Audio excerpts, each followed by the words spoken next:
Welcome back to Melody Guitar Book 2. This book focuses on learning how to read and play melodies in standard music notation. You can watch all these videos for free, but it's going to be a lot easier to learn if you have your own copy of Melody Guitar 2 that you can read from and write in. Plus, you will be supporting a fellow musician, so I'll leave a link for Melody Guitar 2 in the description. We're on page 30. At the top of the page, we have a new rhythm challenge, and at the bottom of the page, we have new dynamic markings, crescendos and decrescendos. At the top of page 30, we have a new rhythm challenge. What I'd like you to do is write the rhythmic subdivision, or the counting, below the staff, and then as you play these, say the counting out loud. I'm going to go through each of these exercises twice after an explanation. The first time I play it, I'm going to count out loud as I play. The second time, I am not going to count so you can hear the guitar a little bit better. And I'm going to be playing all these at 90 beats per minute. So number 65 is in common time. We have a whole bunch of Ds.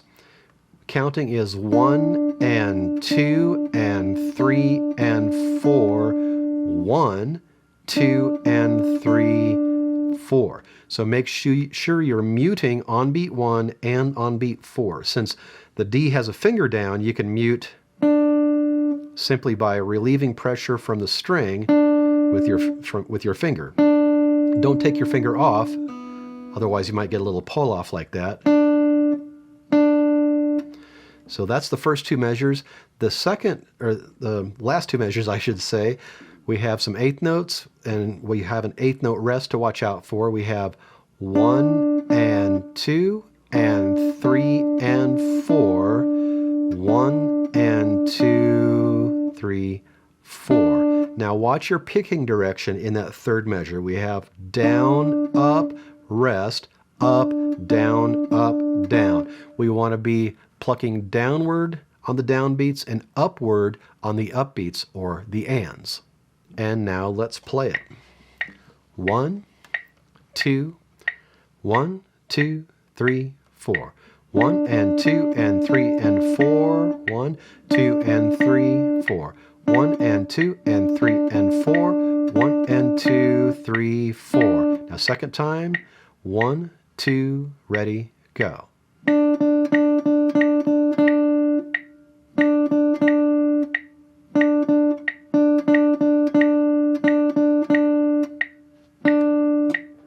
Number 66 is in 2/4 time, and it's all on the B note, so if you have to mute, you can either touch the string with your left hand, or retouch that string with your pick, or you could do both for insurance.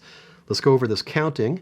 We have 1 and 2, 1 and 2. So at the beginning there, well, I should say in the second measure, we have a rest on beat 1, an eighth note rest. So you want to make sure you touch a string to stop it on beat 1.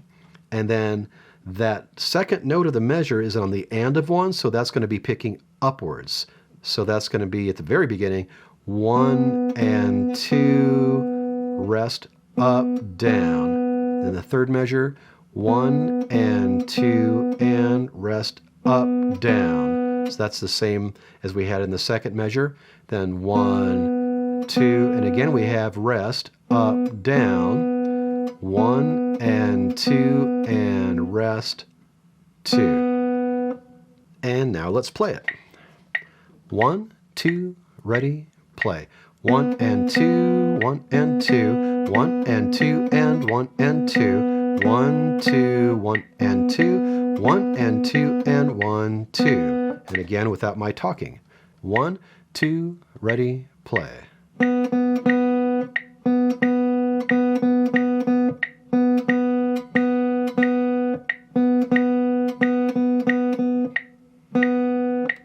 Number 67 is in 3/4 time. It's 2 lines long, and we're playing our new low C all the way throughout. So if you need to mute, you can always just take the pressure off your finger. And as I like to mention every once in a while, don't take your finger off, otherwise you're going to get that open string.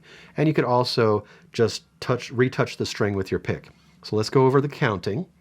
We have 1, 2 and 3 and rest, 2 and 3 and rest. rest, rest, 3 and 1 and 2. Next line we have 1, 2 and 3, 1, 2 and 3. So let's talk about those two measures. They're the same rhythm twice in a row.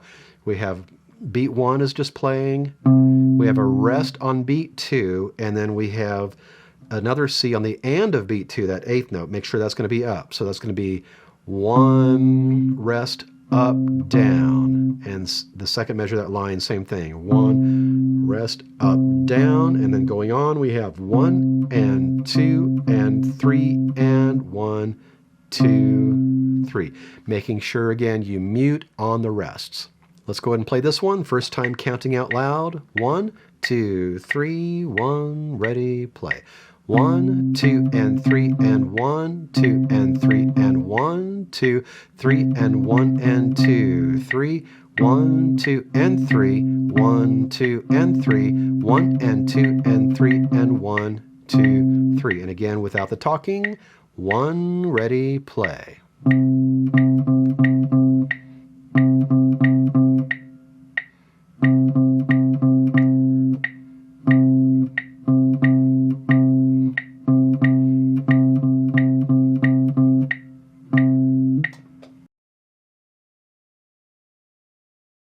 At the bottom of page 30, we have some new dynamic markings: crescendo, decrescendo, and diminuendo.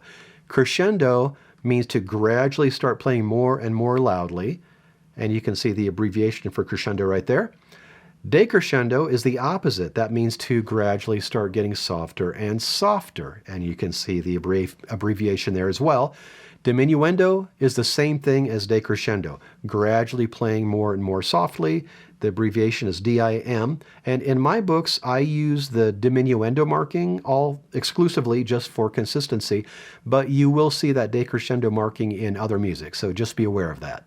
At the bottom of page 30, we have this little example that's marked piano at the beginning. Second measure, there's a crescendo. Third measure, there's a forte, and then followed by a diminuendo or decrescendo, meaning the same thing, and then a piano marking. So at the beginning, you play softly.